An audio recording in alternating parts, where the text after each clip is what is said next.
What's up, everybody? I just wanted to check in with you guys. A bunch of us just got home from Nebraska from our annual turkey trip that we're going to probably start taking every year. The birds were tough out there. We hunted for 6 days. Every one of us did fill a tag, so it's not always about killing, but it was very tough. The birds were hunted hard the week before we got there, and they were pretty call shy. Obviously on public ground you're going to run into that, but they were definitely decoy shy. And on top of that, it seemed like the jakes were the ones parading the hens around. If you came into a group of jakes, the longbeards wanted nothing to do with it, and they would run them longbeards off and they would not gobble.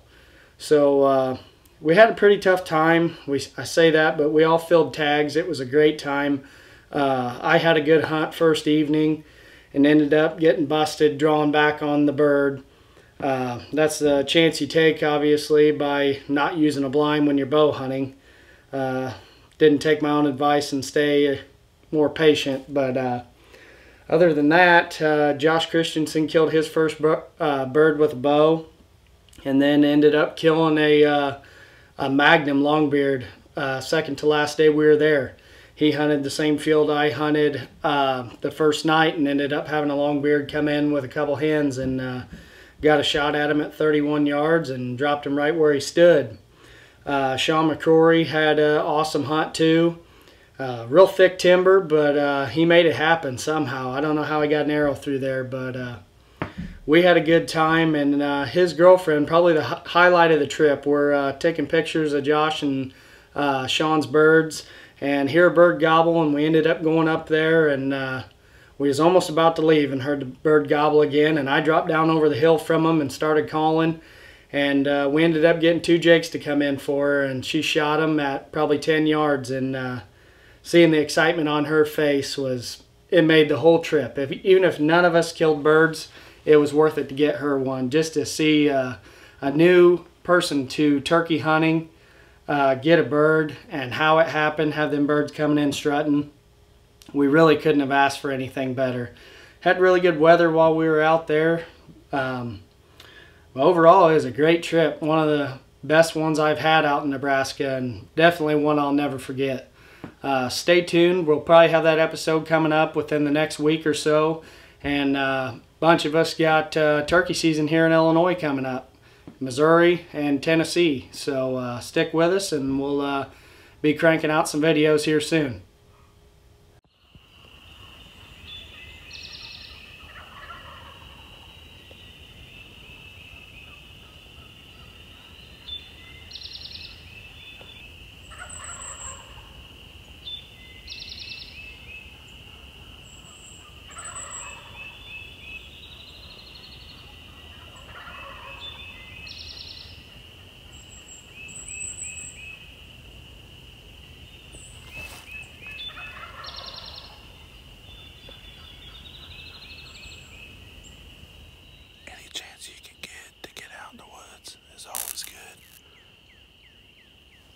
But these early preseason roosting missions pay huge dividends later on in the season, or once seasons come in, especially out here on this public ground.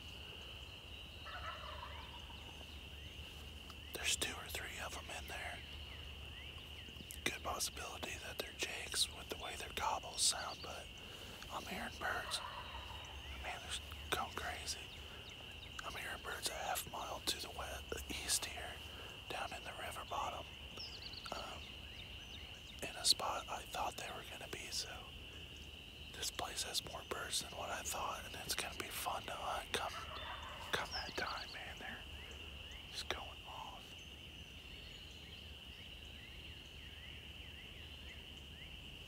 There's one way over here too. It's a good morning to get out. It's just right after these storms that come through, or we had some rain, not really storming last night, but it didn't get below 45 degrees, and it's supposed to get up to 70 today with some high pressure coming in. Man, I just love these days to get out and roost, man. They just seem to love to hear themselves gobble. Alright, so I got a little project I've been working on. In November, I found a chestnut tree in town, and I went and did some seed collecting. And out of probably 60 that I had in the fridge, and I did the stratification and the peat moss, the damp moss, this is what made it. And there's a couple in there. I'm letting them sit outside today. I'm gonna try to plant them around my food plot area. These chestnuts, they'll probably start producing about 5 years or so. But it's a little farther down the road, but you know, habitat improvement never ends. So I'll keep you guys updated. This is I took them out of the fridge at the end of February, and I put them on some damp peat moss with a heat lamp above it, and they've took off. They're about 6 to 8 inches right now, and they're looking pretty good. So I'm pretty excited to see how they turn out, and can't wait to transplant these. What's going on, everybody? I'm out here walking in the woods. It's April 6th. There's my dog Nellie. She's having fun. Had to get her out of the house. She's all pent up. She'll be sleeping hard tonight. But the reason I'm in here today, I know it's turkey season. My season doesn't start for 2 weeks, so I don't really care. There's always turkeys in here anyway. But down in here in this ravine, if you can see, back that way is a field they're always coming out of, or they're always exiting that way or going out into the field to feed. I found this little trail right here. It actually splits twice, comes down into one, circles up back that way towards bedding area. They also do bed right here behind me. Not exactly sure where. It's not very thick, but I know they bed on it. It's a south facing slope. So my idea here is to find the pinch point in the pinch point. Back behind me over here is a creek, or a ledge that goes down to a creek. On the other side's a little ag field, about 5 acres. But I had a trail camera on the other side of that, down by my food plot, and I had a lot of big bucks last November. They would come up to that scrape down there, and then they would either come from this area or they would hit it and then come back. So during the rut is my primary focus for this stand. I'm gonna use that tree right there. Don't know, hopefully you can see it. The only bad part about it is it might be skylined a little bit, but if you get up higher, back over here, I think we'll be fine. The only time you'll be skylined really is if you're down in this little valley, but you can see over here, the creek kind of winds up that way. They're not gonna be traveling that very much. That's why they're hitting, let's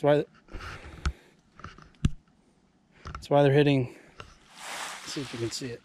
That's why they're hitting here, coming through, going straight up that way, back, and then the bedding's way back there. From that bedding, they either come this way, or they go south towards food plots, ag fields, or the neighbors. So that's my idea on this stand. I guess I'll, maybe in future episodes, you see me hunting here. I'll put the stand up here hopefully soon, before it gets really, really hot. That way the deer can get used to it and whatnot. And that'll be our plan for another pinch point. I have a really good one to the south, but I think up here there's a lot of big bucks that come up into this area, and they either go north to that neighbor or they go back over to that bedding area. So a new area I'm trying out. I almost always stay out of it, but I think during the rut, when you get aggressive, you got to move into these spots to kill the big bucks. Especially when you kind of get them patterned to where they're coming and going from a certain scrape. They're coming from the bed to the scrape, or doing whatever they do, and then they come back. So that's my plan on that. I don't know. Look out for future episodes. Like I said, hopefully I got a kill on camera sometime in November. So that's that. Over and out. Update here in central Michigan. I just wanted to kind of show you on the travel corridors that I kind of cleaned up, finished up. Basically what they were, just the old logging road from when the loggers were in here before we bought the property. And I know the deer already traveled down them. I just wanted to kind of clean them up a little bit, hinge cut some trees, make it a little bit thicker, let some light in. That way I can create some more natural browse up here in the woods. But then right after this, I'm going to do some shed hunting. So now that most of the snow is gone, we're able to get out and actually do some shed hunting up here. But right here, I basically just started the corridor. My stand was probably about 100 yards behind me, maybe 80 yards. So this just kind of loops around this, basically this 5-acre chunk. And I'm just going to walk this loop with you guys and show you some of the trees I hinged to let some more light in here. In some of these spots, I know the deer already are bedding. But I'll flip the camera around here and show you some trees, some of the light I let in, because now I'm on top of the hill here, and this is kind of one of the spots where I want them to bed.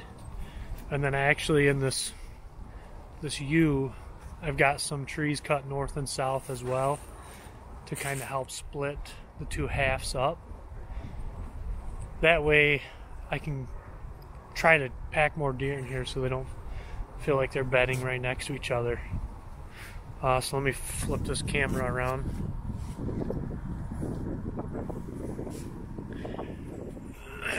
So I got some trees hinged here, and you'll see some back in there. And this is basically the middle and the top of this hill where I want them to really start bedding.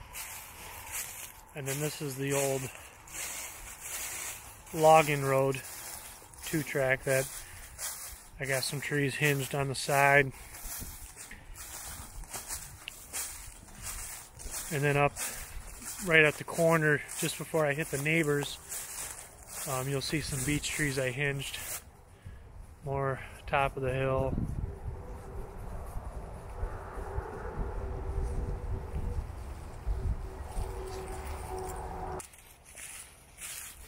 So right up here is kind of the corner of this logging road where it kind of ties into this parallel one that runs parallel with my property line.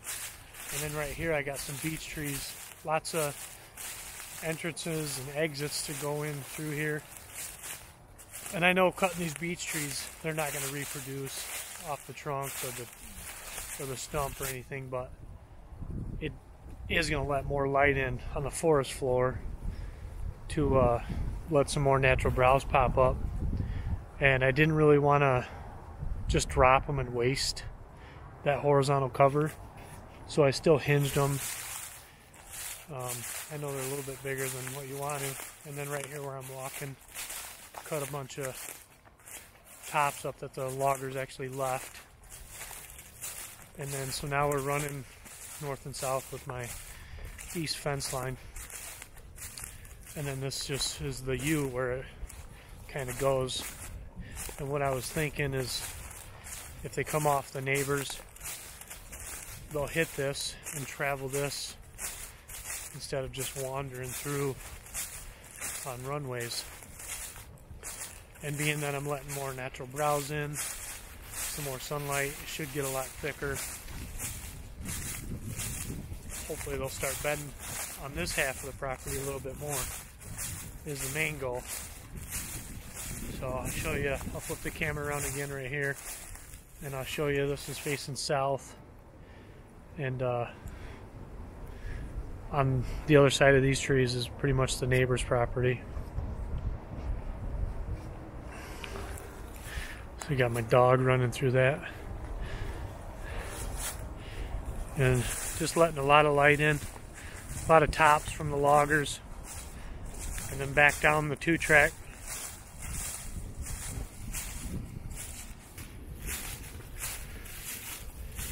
And now we're just continuing on the 2-track. And then, I mean, I already know they traveled down this. I just wanted to make it a little bit more appealing. Take out some of them tops that the loggers left. Make it like a little bit easier for them. So off to my left here, behind me now, is basically where they already bed, and then even farther south, which is probably close to 15 acres to my south line,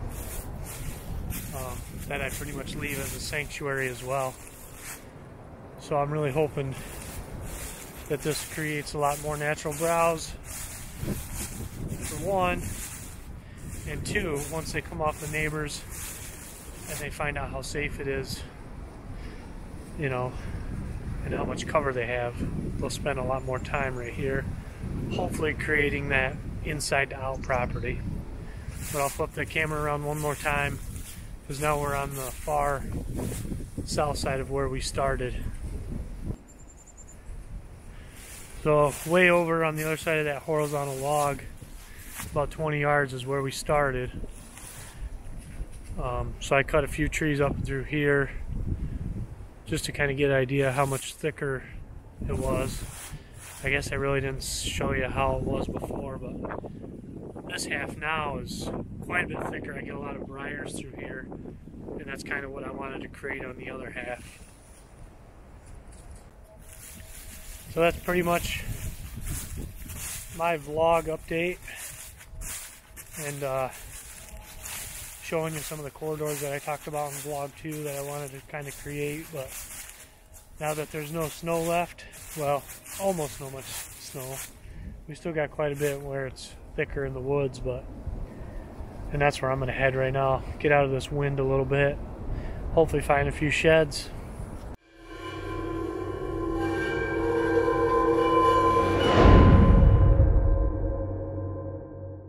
We have launched a limited release of hoodies and hats available now on our website.